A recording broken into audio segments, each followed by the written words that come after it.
How to use watercolor paints in tubes. Should you be buying pans or tubes? I used to wonder the same question when I started, and even much longer than that because tubes seemed super intimidating. This full guide for beginners about how to use watercolor paint in tubes is going to shed some light on that, as in this video I'm going to be answering 8 common questions about watercolor tubes. Hi, I'm Françoise. I love to teach, and you may follow me here for weekly watercolor and painting videos, but also on Instagram for inspiration and Skillshare for fun and level up watercolor and oil pastel classes. I gathered 8 common questions about watercolor tubes. Some of them I had when I was a beginner, and for the rest of them, I'd like to thank my Instagram tribe for helping out. I'll be sharing my mountain painting process as we go through each one of these questions. Here we go. Are you ready? Question 1, the one that I think every beginner wonders about when they first start watercolor. Is there a difference between watercolor in tubes and watercolor in pans?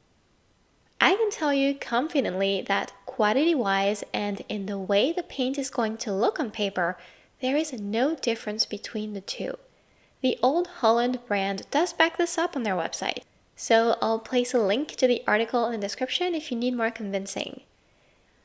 They explain that the only difference is that paints in pans go through a drying stage when paints in tubes are just fresh from the manufacturing process. Question number 2 that will come up whenever you feel tempted to buy some tubes. Should I use the paint right out of the tube, or should I pour it in a pan and let it dry? My answer is it depends on your preference, and to find out, you will have to try it both ways. For example, I enjoy paints in pans and tubes, and mostly I've painted from pans for my first 2 years of watercolor because I was asking myself these questions I'm answering today, and I thought tubes might be more for advanced painters. And then I bought some tubes, and nowadays I find I prefer to buy tubes and pour them into empty pans like these. Now I bet you're wondering, what is the point of even doing this? Why not just use pans then? Not sure why others are doing it, but I can tell you that I pour the tubes in pans to get the best of both worlds because there are pros and cons to store-bought pans and tubes, and you notice that once you have experience using both. For one, what I like about using paints from tubes that you cannot get from pans is the paint is already liquid in there, so all you need to do is add a tad of water to it to thin it so it's ready for painting, and that's it. Doing it that way comes really handy when you need to mix a large quantity. It could be for a large piece or maybe a monochrome. And it's helpful to have a tube at hand rather than fighting with a brush and water to get enough pigment out of a dried up pan. Please press the like button and subscribe to this channel if so far you're enjoying all the information I'm giving you. Paints from tubes also makes it easier to use a color in its most concentrated form. So if you need your paints to look vibrant or as opaque as possible in a painting, then it's a good option too, and having tubes at hand makes it really easy. I also find it easier to use tubes or my own pans compared to a pan that I bought directly from the store. That's because sometimes, not often, but sometimes in a new pan that is brand new and that was bought as such, there can be a shiny coat of binder sitting on top of the paint. In this Schminke set, we can see it very clearly. Look at the shine there. With some of them, I found you really have to insist with a wet paintbrush to remove that binder and finally access the paint, which can be a pain sometimes, even if it doesn't last. I had a pretty bad case for that happening with Winsor & Newton. I think it was Rose Madder. It was a pan that I bought when I was a newbie, and at first I didn't understand what was going on because I kept trying to get the paint and nothing was happening. It was just very slippery on top, but no paint on my paintbrush. So after a while, I eventually scratched the top of the pan with something sharp to get to the paint, and finally I got the paint. Well, this is not going to happen often at all. I think that was just a one-time bad experience I had, but in general, you might have to insist a bit with a wet paintbrush to remove the excessive binder. It depends on brands too, because I've seen it with Schminke and Winsor & Newton, but I haven't had this problem with Sandelier and Art Philosophy's confection sets. After that, keep in mind store-bought paints in pans are not hard to reactivate with water at all, especially once the pan has already been used. So pans are still very valid and a very good option for beginners or anyone who doesn't feel ready for tubes. But overall, my preference still goes to pans that I get to fill out myself from tubes, because with tubes alone, that's a big one, I noticed it's easy to waste paint more easily by pouring more than what you need, especially if it's in a mixing tray that you might need for another project next time, and I don't find that convenient at all. Here's a perfect example that's pretty recent. I just bought these Senoria paints. I didn't have empty pans, so I started using the paints straight out of the tube just to try them. And now I'm stuck with this dirty palette because I don't want to clean it up and waste these colors. Something else about tubes is that alone, they're less convenient to carry around, more high maintenance than paints and pans. And when you have kids at home, pans are much, much safer. I know moms will understand that. A third question that will come up when you start using tubes more and more, is there a way to prevent the paint from bursting out of the tube when you open the cap? Again, it's not all black and white here. Let me explain. I think it depends on how much comes out, in what shape it comes out, and if the tube is being opened for the first time or not. This is my personal take on this, and then I also did research and I tried a few things to back this up for this video. In new tubes, because they're so full and might have trapped air inside, it's possible the paint comes out like this. Sometimes it happens. I know it's frustrating, especially when you're not expecting it and have no tray or pan at hand to deposit the paint. Trust me, I've been there too. And that's another reason why planning to buy some empty pans to pour your paints in can be interesting, and having those handy when you open the tubes is even better. You can find empty tins with empty pans easily. I got this Arteza tin on Amazon and I'm really happy with it. You'll find a link in the description. This is even more helpful when the paint that comes out is soft and dripping all over the place. Other times it comes out like this, and this is more manageable. In this case, you can try a trick to press the sides of the tubes gently so the paint slides back in, and that's it. It works to some degree and it can be convenient with new tubes or if you squeeze too much out of used tube by mistake. I can't guarantee that will work every time, but it's worth knowing about. Another question I get, even though it never happened to me, is how to use old tubes in which the paint has dried. For the dried paint that is located around the cap, common sense would want us to make sure and wipe off excess paint from the tip of the tube after use.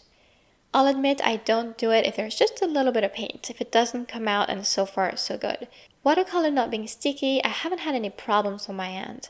Something else to think about is shut tubes tight after use to prevent any air to get in and accelerate the paint drying. That would avoid a lot of trouble. I haven't had the case of paint being all dried up inside a tube even after a few years. My 2 cents if this was to happen is to DIY it by cutting the tube open, getting the dried paint out, transfer it in a pan, and reactivate it with water when you need it. This was my 2 cents, and after looking this up, I found advice from the brand Winsor & Newton. I'll place a link in the description. Basically, they state the same I just did. Use your dried watercolors in a pan instead. But what I found interesting is they add that if the paint really is dry and hardly good for use, this would be a binder problem. This might happen if the binder completely separates from the paint. In this case, you can add the binder itself yourself. You'll need to buy gum arabic medium, and this would make your paints usable once more. Now I suppose it will work more or less depending on the quality of your watercolors.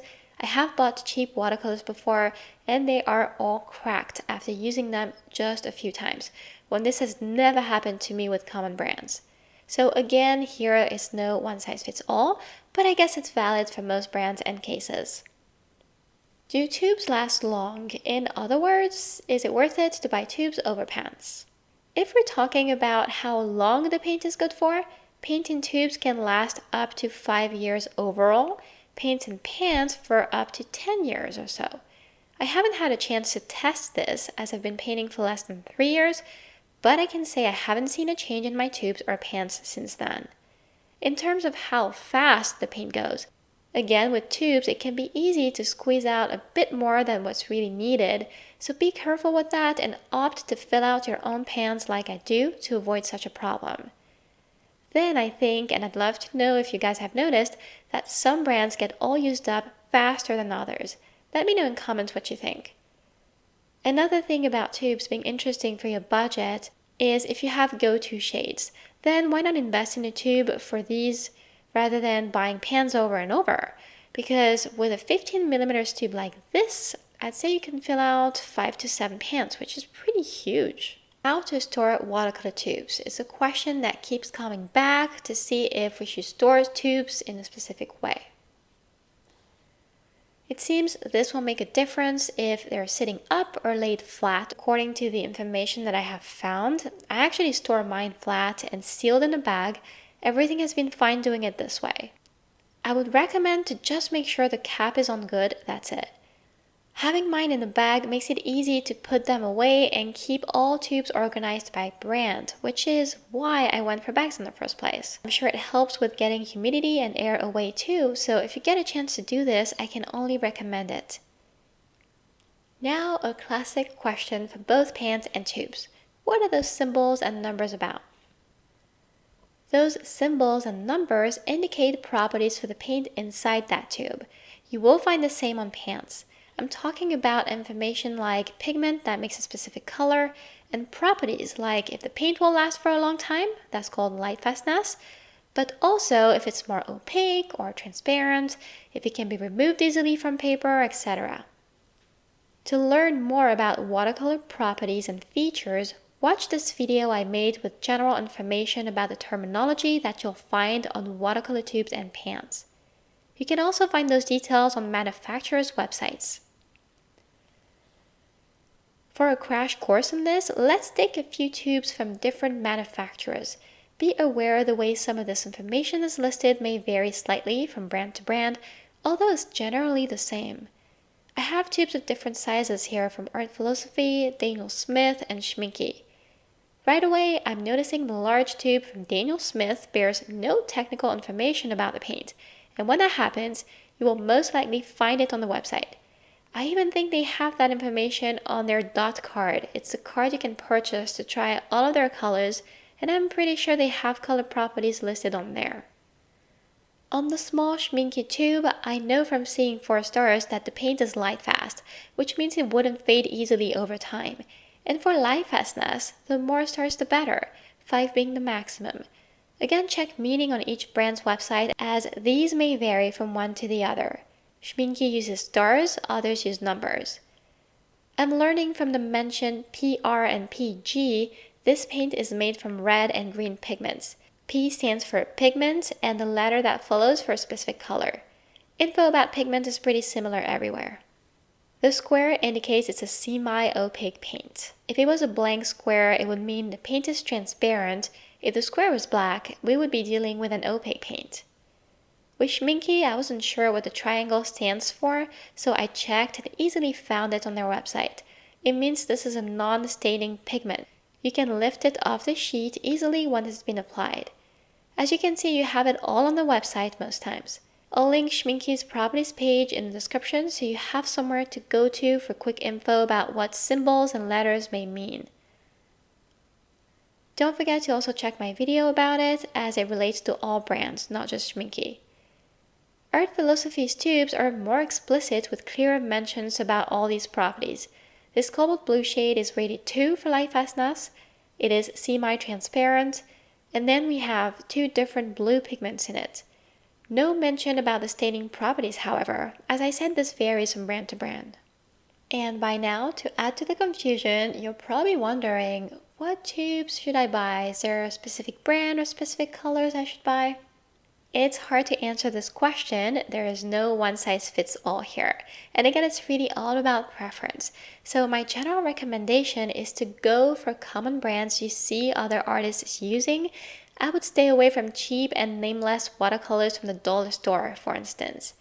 For a beginner, I would recommend to start with a 12 or 24 pan set because it will be more affordable, very low maintenance, and you can learn about color mixing, see what colors you end up using all the time, etc. Tubes might be a lot of money and room when you don't really know what colors you like, what brand you like, unless you go for the most common colors there are, or a very specific shade that can't be found anywhere else. Otherwise, why not try a small set like this if you really want to see how you like tubes? This is a great option because you know colors will go together nicely with a set. If you enjoyed this how to use watercolor paints in tubes video, it means a lot to me if you subscribe and like, comment, or share this video so it can be seen by more people. Thank you so much for watching and see you in the next video.